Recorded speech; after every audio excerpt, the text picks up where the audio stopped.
Three. সুপ্রিয় দর্শক মণ্ডলী, আসসালামু আলাইকুম রহমতুল্লাহি ওয়া বারাকাতুহু। মহান আল্লাহর নামে শুরু করছি। আমি এখন দাঁড়িয়ে আছি চট্টগ্রাম নগরীতে একটি সবুজ শ্যামল পাহাড়ের পাদদেশে দাঁড়িয়ে আছি।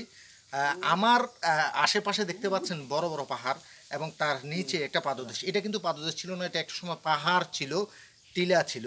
কিন্তু এই যে আশেপাশে দেখতে পাচ্ছেন বাউন্ডারি, এই বাউন্ডারিগুলো কিন্তু এখানকার এই পাহাড়ের যে লিজ নিছে সরকার থেকে, একটা সময় লিজ নিছিল, ওই লিজ অনুযায়ী সে এখানকার ততদিন পর্যন্ত মালিক, একটু ঘুরে ঘুরে দেখান মালিক, কিন্তু সে কি করছে, এই লিজ নেওয়া পাহাড়গুলো বড় বড় টিলা ছিল, সে এগুলোকে কেটে বসবাসের উপযোগী করার জন্য পাহাড়গুলো একদম কেটে ফেলছে এবং কেটে চারিদিকে বাউন্ডারি করে বসবাসের উপযোগী করে পরবর্তীতে এগুলো ভাড়া দিয়ে সে মোটা অঙ্কের টাকা ইনকাম করবে, এমনটাই আসলে তার উদ্দেশ্য ছিল।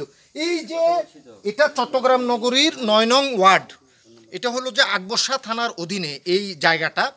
এই জায়গায় আশেপাশে অর্থাৎ আকবরশাহ থানার পাহাড় যতগুলো আছে সবগুলো কিন্তু কেটে ফেলার পিছনে স্বৈরাচারী সরকারের এখানকার যে ওয়ার্ড কমিশনার ছিল জসিম, সে কিন্তু ভূমিদস্যু, সন্ত্রাসী এবং তার বিরুদ্ধে অনেক মামলা ছিল। আপনারা জানেন পরিবেশ অধিদপ্তর থেকে একাধিকবার তাকে আসলে মামলা দেওয়া হয়েছিল এই সব কারণে। তার ছত্রছায়ায় কিন্তু অধিকাংশ এই এলাকার অধিকাংশ পাহাড়গুলো কাটা হয়েছে। আর সেই আমল থেকে এই যে যারা এখানকার আসলে লিজ নিছে তারাও কিন্তু এই পাহাড়গুলো কেটে এভাবে উজান করে ফেলছে।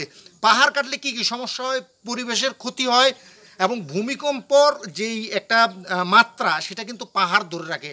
আল্লাহ রাব্বুল আলামিন এই পাহাড়টাকে একটা প্যারাগের মতো করে বানাইছে, আর এই পাহাড়গুলো তারা ধ্বংস করে ফেলতেছে। পরিবেশ আইন বলছে 2015-6 খ অনুযায়ী যে পাহাড়ের একটা বালু অর্থাৎ একটা বালু কণাও ছোঁয়া যাবে না, কর্তন মোচন কিছুই করা যাবে না, অথচ তারা করছে। আপনারা সোচ্চার হন।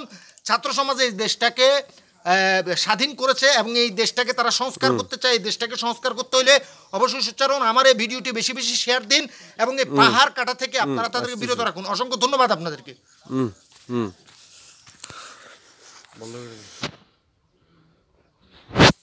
এই যে দেখেন পাহাড় কাটি কাটি কি করছে।